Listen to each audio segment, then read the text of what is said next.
Sex education होना बहुत important है। बिल्कुल, और इसको सही उम्र में सही तरीके से समझाना बहुत इम्पोर्टेंट है। और क्या उम्र सही है इसके आपके हिसाब से? है बहुत सारे कौन सी क्लास में बच्चे को सेक्स एजुकेशन का एक जैसे बायोलॉजी में अपना रिप्रोडक्शन होता है, तो कौन सी क्लास? वो 10th क्लास में होता है, 11th क्लास में होता है, नहीं 10th में होता है, 10th में होता है, लेकिन 10th में बहुत छोटा सा सेक्शन है। 11th 12th में चैप्टर्स हैं पूरे, ठीक है। सो जब मैं बात मतलब मैं ये नहीं कह रहा कि आप सिर्फ साइंस के स्टूडेंट्स को पढ़ाओ, ये चीज सबको पता होना चाहिए। और बीइंग अ कॉमर्स स्टूडेंट, मेरे तो मतलब सब्जेक्ट में नहीं था, सिलेबस में नहीं था। और आई थिंक जब हमें सिलेबस आने लगा तो टीचर से बेटर हम पढ़ा सकते थे, क्योंकि हमने वो सब देख लिया था। करेक्ट। सेक्स एजुकेशन शुरू हो जाती है 3 से 3.5 साल से। जब बच्चा 3-3.5 साल का है, उसे बताओ what is sex, what is why your body is different from females, why you need to hide your body, bathroom क्यों बंद करना है। जब बच्चा बोलने लगे ना कि मम्मी मैं अकेले में कपड़े चेंज करूंगा, I think the right age starts. तब आप बताना शुरू करो how girls and boys are different, why babies are so valuable, क्योंकि that happens when you love somebody, तो बेबीज आते हैं, इतना इंपॉर्टेंट है। फिर जब बच्चा 5-7 साल का हो जाए तो पीरियड्स एजुकेशन देना शुरू करो। एंड 10.5 years में you have to exactly tell how babies are born. Okay, क्योंकि 11-12 में यू हिट प्यूबर्टी, ठीक है। तो प्यूबर्टी हिट होने से पहले अगर आप बता दोगे कि how babies are born, not in the sexual context, in the pleasure concept, tell how organs work. Okay, this is how organs work. Baby get deliver between the legs of a female. We have an organ वो expand करता है and the baby comes out and doctor helps us in the procedure.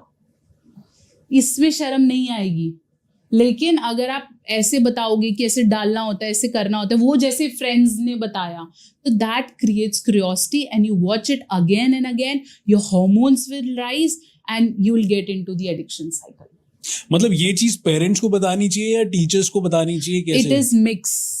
अगर school ये सोचे कि parents बताएगा तो भी हम लैक कर रहे हैं, और अगर पेरेंट्स को लगता है कि स्कूल में पता चल जाना चाहिए, हमारा कोई रोल नहीं है, तो गलत है। एंड यही चीज को क्लियर करने के लिए I think oh my God 2 बनी थी, जिसमें बहुत ओपनली एडवोकेट किया गया है कि ठीक है, उसने बोला पंकज तिवारी ने कि ठीक है मैंने अपने बच्चे को नहीं सिखाया, मेरी गलती है, मैं मानता हूँ। उसने खुद पे भी फाइन इम्पोज किया था कोर्ट में, मैं मानता हूँ, बट स्कूल का भी बराबर रोल है। हाउ कैन यू एक्सपेक्ट कि 8वीं 8th 9th में बच्चे की गर्लफ्रेंड नहीं होगी इस एज में, और बच्चा किसी को लव यू नहीं बोलेगा या कोई लेटर्स नहीं लिखेगा। हर एज में, हमारी एज में होता था चॉकलेट्स देना और एवरीथिंग, तो ये तो हो गई। और ऐसे में अगर स्कूल उसे ग्रिप नहीं कर रहा, ये ठांठा करके पेरेंट्स को फोन करके बोल रहा है तुम्हारा बच्चा बिगड़ गया है, तुम समझाओ, तो this is wrong.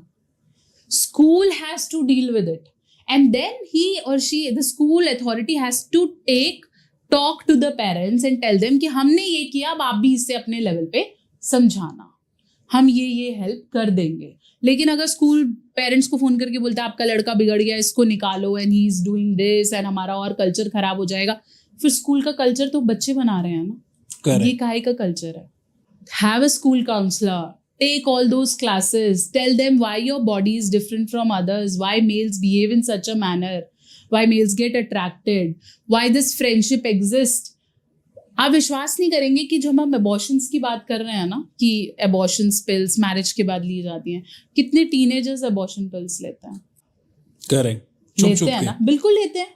Go and ask chemist किसी समय कि कितने condoms टीनेजर्स ने लिए हैं और कितनी पिल्स. अब तो चलो बहुत सारे बैन्स हो गया, बट जब नहीं था तब भी दे आर टेकिंग इट, और अभी अंडर द टेबल सब कुछ होता है. इनके पास तो इतनी अथॉरिटी नहीं है कि अपने पेरेंट्स को बोल के किसी गायनेकोलॉजिस्ट ने 2 थप्पड़ मारने हैं इनको. इनके पास तो कोई गाइडेंस ही नहीं है. ये तो डर के कभी पूछ भी नहीं सकते. और अगर किसी ऐसे टीनेजर को डर भी है कि किस करने से बच्चा हो जाता है, तो भाई उसकी हिम्मत ही नहीं है अपनी माँ से पूछ ले कि ऐसा होता भी है क्या. एक क्वेश्चन वो ये पूछेगी कि तूने की है, किसने बताया तेरे को, तो वो पूरा हंगामा क्रिएट हो जाने वाला है. Rather create a environment at home कि अगर बच्चा पूछ भी रहा है ना कि okay I will answer this, क्या हो गया, अगर वो यही तो पूछ रहा है ना कि किसिंग समबडी इज फाइन और नॉट. तो अब व्हेन यू फील, हम बोल रहे हैं ना हम सब वेस्टर्नाइजेशन की तरफ जा रहे हैं, लोग जा रहे हैं, हमारा घर भी जा रहा है. Now be a parent who has this courage to speak about it. पहले नहीं बोला गया, लीव इट. अब हम इतना ज्यादा वेस्टर्नाइजेशन की तरफ जा रहे हैं कि अब बोलना बात करना स्टार्ट करना पड़ेगा.